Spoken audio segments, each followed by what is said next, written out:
Mango season ಮುಗಿಯೋಷ್ಟರಲ್ಲಿ ಒಂದು ಸಾರ್ತಿ ಈ mango ಲಡ್ಡುನ ಮಾಡ್ಕೊಳ್ಳಿ. ಸಖತ್ ಟೇಸ್ಟಿಯಾಗಿರುತ್ತೆ ಅಂತಲೇ ಹೇಳ್ಬೋದು. ಬಾಯಲ್ಲಿಟ್ಟರೆ ಕರಗೋಗಬೇಕು, ಅಷ್ಟು ಸಾಫ್ಟಾಗಿರುತ್ತೆ. ಹಾಗಾದರೆ ಬನ್ನಿ ತಡ ಮಾಡದೆ ರೆಸಿಪಿನ ಶುರು ಮಾಡೋಣ.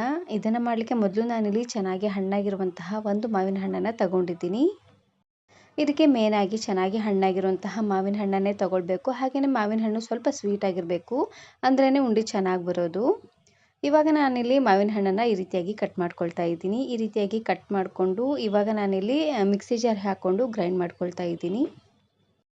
ಮಾವಿನ ಹಣ್ಣನ್ನು ಬಳಸಿ ಇದೇ ರೀತಿ ಬಹಳಷ್ಟು ವೆರೈಟಿ ಆಗಿರುವಂತಹ ರೆಸಿಪೀಸ್ನ ಅಪ್ಲೋಡ್ ಮಾಡಿದ್ದೀನಿ. ವಿಡಿಯೋ ನೋಡಿಲ್ಲ ಅಂದರೆ ಈ ವಿಡಿಯೋ ಕೊನೆಯಲ್ಲಿ ಹಾಕಿರ್ತೀನಿ, ನೋಡಿ ಚೆಕ್ ಮಾಡಿ.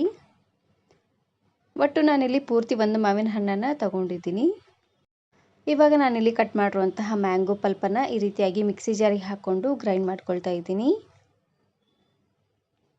ಪೂರ್ತಿ ಒಂದು ಮಾವಿನ ಹಣ್ಣನ್ನು ಹಾಕ್ಕೊಂಡ್ರೆ ಸಾಕಾಗುತ್ತೆ. ಇದೇ ರೀತಿಯಾಗಿ ಉಳಿದಿರುವಂತಹ ಎಲ್ಲ ಮ್ಯಾಂಗೋ ಪಲ್ಪನ್ನು ಮಿಕ್ಸಿ ಜಾರಿಗೆ ಹಾಕ್ಕೊಂಡು ಗ್ರೈಂಡ್ ಮಾಡ್ಕೊಳ್ಬೇಕು. ಇದಕ್ಕೆ ನಾನಿಲ್ಲಿ ಸ್ವಲ್ಪ ಸಕ್ಕರೆನ ಹಾಕ್ಕೊಳ್ತಾ ಇದ್ದೀನಿ, ಯಾಕಂದರೆ ಮಾವಿನ ಹಣ್ಣು ಪೂರ್ತಿ ಸ್ವೀಟ್ ಇತ್ತು ನೋಡಿ, ಹಾಗಾಗಿ ಒಂದು 3-4 ಚಮಚ ಆಗುವಷ್ಟು ಸಕ್ಕರೆನ ಹಾಕ್ಕೊಂಡ್ರೆ ಸಾಕಾಗುತ್ತೆ.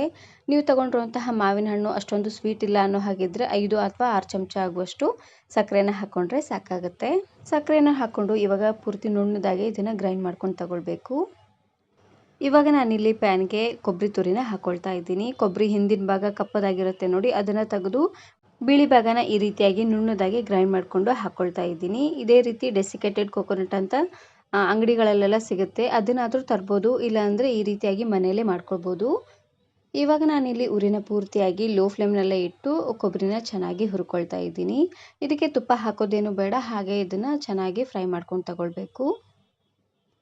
ಉರಿನ ಪೂರ್ತಿ ಲೋ ಫ್ಲೇಮ್ನಲ್ಲೇ ಇಟ್ಟು ಹುರ್ಕೊಳ್ಳಿ, ಇಲ್ಲಾಂದರೆ ಬೇಗನೆ ಒತ್ತೋಗ್ಬಿಡುತ್ತೆ. ಹಾಗಾಗಿ ನೋಡಿ ಈ ರೀತಿಯಾಗಿ ಚೆನ್ನಾಗಿದ್ದು ಹುರ್ಕೊಂಡಿದ್ದಾದಮೇಲೆ ಇವಾಗ ನಾನಿಲ್ಲಿ ಗ್ರೈಂಡ್ ಮಾಡಿರುವಂತಹ ಮಾವಿನ ಹಣ್ಣನ್ನು ಹಾಕ್ಕೊಳ್ತಾ ಇದ್ದೀನಿ. ಮಾವಿನ ಹಣ್ಣನ್ನು ಪೂರ್ತಿ ನೋಡಿ ಈ ರೀತಿಯಾಗಿ ನುಣ್ಣದಾಗಿ ಗ್ರೈಂಡ್ ಮಾಡ್ಕೊಂಡು ತಗೊಳ್ಬೇಕು. ಇವಾಗ ಮಾವಿನ ಹಣ್ಣನ್ನು ಹಾಕ್ಕೊಂಡು ಚೆನ್ನಾಗಿ ಇದನ್ನು ಮಿಕ್ಸ್ ಮಾಡ್ಕೊಂಡು ತಗೊಳ್ಳಿ. ಕೊಬ್ಬರಿ ಪುಡಿ ಹಾಗೆಯೇ ಮಾವಿನ ಹಣ್ಣು ಎರಡೂ ಚೆನ್ನಾಗಿ ಬೆರಿಬೇಕು ನೋಡಿ, ಅಲ್ಲಿವರೆಗೂ ಉರಿನ ಪೂರ್ತಿಯಾಗಿ ಲೋ ಫ್ಲೇಮ್ನಲ್ಲೇ ಇಟ್ಟು ಚೆನ್ನಾಗಿ ಇದನ್ನು ಹುರ್ಕೊಂಡು ತಗೊಳ್ಬೇಕು.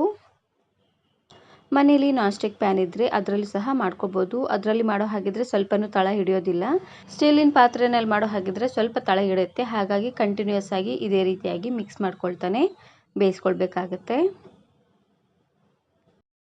ಇದೇ ರೀತಿಯಾಗಿ ಏನಿಲ್ಲ ಅಂದರೂ ಒಂದು 5ರಿಂದ 6 ನಿಮಿಷನಾದರೂ ಚೆನ್ನಾಗಿ ಇದನ್ನು ಬೇಯಿಸ್ಕೊಳ್ಬೇಕು. ಈ ರೀತಿಯಾಗಿ ಮಾಡೋದ್ರಿಂದ ಉಂಡೆ ತುಂಬಾ ಚೆನ್ನಾಗಿ ಬರುತ್ತೆ.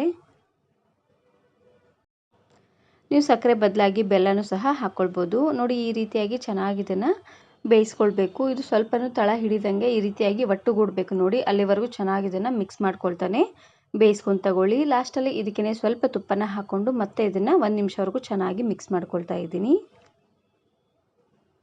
ಒಂದು ಸಾರ್ತಿ ಈ ಮ್ಯಾಂಗೋ ಲಡ್ಡುನ ಮಾಡ್ಕೊಳ್ಳಿ, ಸಖತ್ ಟೇಸ್ಟಿಯಾಗಿರುತ್ತೆ ಅಂತಲೇ ಹೇಳ್ಬೋದು. ಇನ್ನೊಂದು ಸ್ವಲ್ಪ ದಿನದಲ್ಲಿ ಮಾವಿನ ಹಣ್ಣಿನ ಸೀಸನ್ ಮುಗಿತಾ ಬರ್ತಾ ಇದೆ. ಅಷ್ಟರಲ್ಲಿ ಈ ರೆಸಿಪಿನ ಮಾಡ್ಕೊಳ್ಳಿ, ಸಖತ್ ಟೇಸ್ಟಿಯಾಗಿರುತ್ತೆ. ಈ ಲಡ್ಡುನ ನೀವು ಏನಿಲ್ಲ ಅಂದರೂ 1 ದಿನ ಅಥವಾ 2 ದಿನವರೆಗೂ ಇಟ್ಟರೆ ಚೆನ್ನಾಗಿರುತ್ತೆ. ಪೂರ್ತಿ ಜಾಸ್ತಿ ದಿನ ಇಟ್ಟರೆ ಅಷ್ಟೊಂದು ರುಚಿಯಾಗಿರೋದಿಲ್ಲ, ಬೇಗನೆ ಕೆಟ್ಟೋಗ್ಬಿಡತ್ತೆ. ಇದು ಕರೆಕ್ಟಾಗಿ ಬೆಂದಿದೆಯೋ ಇಲ್ವೋ ಹೇಗೆ ನೋಡೋದು ಅಂದರೆ ನೋಡಿ, ಈ ರೀತಿಯಾಗಿ ಎಲ್ಲವನ್ನು ಚೆನ್ನಾಗಿ ಮಿಕ್ಸ್ ಮಾಡಿದ್ರೆ ಒಟ್ಟುಗೂಡಬೇಕು. ಈ ರೀತಿಯಾಗಿ ಮಾಡಿದರೆ ಕರೆಕ್ಟಾಗಿ ಬೆಂದಿದೆ ಅಂತ ಅರ್ಥ. ಇದು ಪೂರ್ತಿಯಾಗಿ ಪುಡಿ ಪುಡಿ ಆಗ್ತಾ ಇದೆ ಅನ್ನೋ ಹಾಗಿದ್ರೆ ಇನ್ನೊಂದು ಸ್ವಲ್ಪ ಹೊತ್ತು ಚೆನ್ನಾಗಿ ಇದನ್ನು ಲೋ ಫ್ಲೇಮ್ನಲ್ಲೇ ಇಟ್ಟು ಬೇಯಿಸ್ಕೊಳ್ತಾನೆ ಬರಬೇಕು. ಇವಾಗ ನೋಡ್ತಾ ಇದ್ರಲ್ವಾ, ಇದೆಲ್ಲ ಮಿಶ್ರಣನೂ ಒಟ್ಟುಗೂಡ್ತಾ ಇದೆ. ಈ ರೀತಿಯಾಗಿ ಕರೆಕ್ಟಾಗಿ ಒಟ್ಟುಗೂಡೋ ರೀತಿಯಾಗಿ ಮಿಕ್ಸ್ ಮಾಡಿದ್ರೆ ಸಾಕಾಗುತ್ತೆ. ಇವಾಗ ಕರೆಕ್ಟಾಗಿ ಬೆಂದಿದೆ. ಇದನ್ನು ನಾನಿವಾಗ ಇನ್ನೊಂದು ಪ್ಲೇಟಿಗೆ ಹಾಕ್ಕೊಂಡು ಆರಿಡ್ತಾ ಇದ್ದೀನಿ. ಇದು ಸ್ವಲ್ಪ ಹೊತ್ತು ತಣ್ಣಗಾಗಲಿ, ತಣ್ಣಗಾದ್ಮೇಲೆ ಉಂಡೆನ ಮಾಡಲಿಕ್ಕೆ ಚೆನ್ನಾಗಿರುತ್ತೆ ನೋಡಿ, ಹಾಗಾಗಿ ಸ್ವಲ್ಪ ಹೊತ್ತು ಆರಿಟ್ಕೊಳ್ತಾ ಇದ್ದೀನಿ.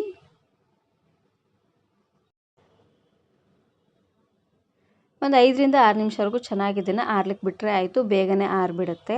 ಇವಾಗ ನಾನಿಲ್ಲಿ ಕೈಗೆ ಸ್ವಲ್ಪ ತುಪ್ಪನ ಹಚ್ಕೊಂಡು ಲಡ್ಡುನ ಮಾಡ್ಕೊಳ್ತಾ ಇದ್ದೀನಿ. ನಿಮ್ಗೆ ಯಾವ ಸೈಜಲ್ಲಿ ಲಡ್ಡು ಬೇಕೋ ಆ ಸೈಜಲ್ಲೇ ಮಾಡ್ಕೊಳ್ಬೋದು. ನಾನಿಲ್ಲಿ ಸ್ವಲ್ಪ ಮೀಡಿಯಮ್ ಸೈಜಲ್ಲಿ ಮಾಡ್ಕೊಳ್ತಾ ಇದ್ದೀನಿ ನೋಡಿ, ಈ ರೀತಿಯಾಗಿ. ಬಾಯಲ್ಲಿಟ್ಟರೆ ಕರಗೋಗಬೇಕು, ಅಷ್ಟು ಸಾಫ್ಟಾಗಿ ಬಂದಿದೆ ಅಂತಲೇ ಹೇಳ್ಬೋದು. ಒಂದು ಸಾರ್ತಿ ಈ ಲಡ್ಡುನ ಮಾಡ್ಕೊಳ್ಳಿ, ಚೆನ್ನಾಗಿರುತ್ತೆ. ಇದನ್ನು ನೀವು ಮಕ್ಕಳ ಲಂಚ್ ಬಾಕ್ಸಿಗಾದರೂ ಮಾಡ್ಕೋಬೋದು, ಇಲ್ಲಾಂದರೆ ನಿಮಗೆ ತಿನ್ಲಿಕ್ಕಾದರೂ ಮಾಡ್ಕೋಬೋದು, ಚೆನ್ನಾಗಿರುತ್ತೆ. ಈ ವಿಡಿಯೋ ಇಷ್ಟ ಆದರೆ ಈಗಲೇ ಒಂದು ಲೈಕ್ ಬಟನನ್ನು ಕ್ಲಿಕ್ ಮಾಡಿ, ಫ್ರೆಂಡ್ಸ್ ಆ್ಯಂಡ್ ಫ್ಯಾಮಿಲಿ ಜೊತೆಗೆ ಶೇರ್ ಮಾಡಿ. ಹಾಗೆಯೇ ಮತ್ತಷ್ಟು ಹೊಸ ರೆಸಿಪಿಗಾಗಿ ವರ್ಣಿಕಾ ಅಡುಗೆ ಮನೆ ಯೂಟ್ಯೂಬ್ ಚಾನಲನ್ನು ಸಬ್ಸ್ಕ್ರೈಬ್ ಮಾಡ್ಕೊಳ್ಳಿ. Thanks for watching.